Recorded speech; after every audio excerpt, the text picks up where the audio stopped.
মানে আগৰ দৰে আমি বিভিন্ন সময়ত আপোনালোকে দেখি আহিছে যে কৃষি পথাৰত কৃষি বিভাগৰ ফালৰ পৰা সাধাৰণতে যিবিলাক বীজ যোগান ধৰা হয় এই বীজবিলাকৰ পৰা কৃষকৰ কোনো লাভ নহয়।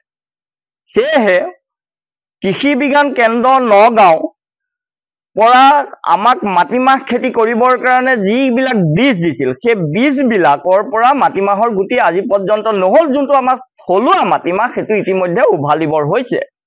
সেই কথাটোকে লৈ মই এখন মেমৰেণ্ডাম প্ৰস্তুত কৰি আজি কৃষি বিজ্ঞান কেন্দ্ৰ নগাঁৱৰ শিমলুগুৰি স্থিতৰ বিভাগটোলৈকে আহিছিলো। তেওঁলোকে মোৰ মেমৰেণ্ডামখন গ্ৰহণ নকৰিলে।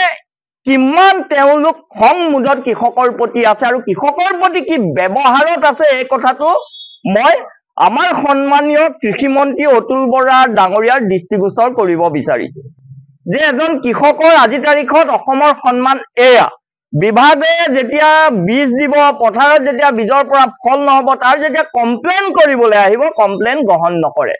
এইটো হৈছে ব্যৱস্থা।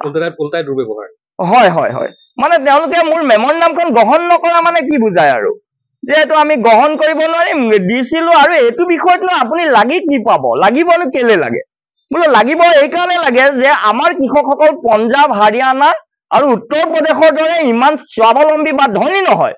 প্ৰতি বিঘা মাটি 400কে হাল মাৰোতে 2000 টকাকে খৰচা কৰি মাটিমাহ পেলাইছিল আৰু সেই মাটিমাহৰ বীজ আপোনালোকে দিছিলে তাৰ পৰা গুটি নহল। সেই কথাটো ক'বলৈ আহোঁতে যদি আপোনালোকে মোৰ কমপ্লেইনটো গ্ৰহণ নকৰে মই তাত কি ক'ম।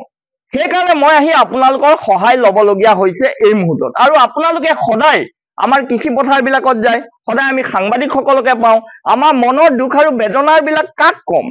গতিকে আপোনালোকৰ সংবাদ মাধ্যমৰ যোগেদি আমাৰ যিজন মানে অতুল বৰা ডাঙৰীয়া আছে যে অতুল বৰা ডাঙৰীয়া নগাঁৱৰ কৃষি বিজ্ঞান কেন্দ্ৰৰ যিসকল একদম তথাকথিত বিৰাট ডাঙৰ বৈজ্ঞানিক একে এনেকুৱা বৈজ্ঞানিক যিসকল বৈজ্ঞানিকে দিয়া বীজবিলাকৰ পৰা বীজৰ উৎপাদন বৃদ্ধিৰ পৰিৱৰ্তে উৎপাদন হ্ৰাসে পায়।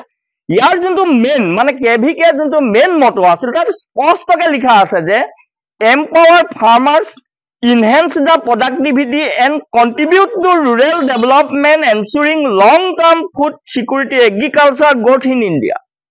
মানে কি কৈছে যে কৃষকসকলৰ আয় বৃদ্ধিৰ কাৰণে তেওঁলোকে লাগিছে।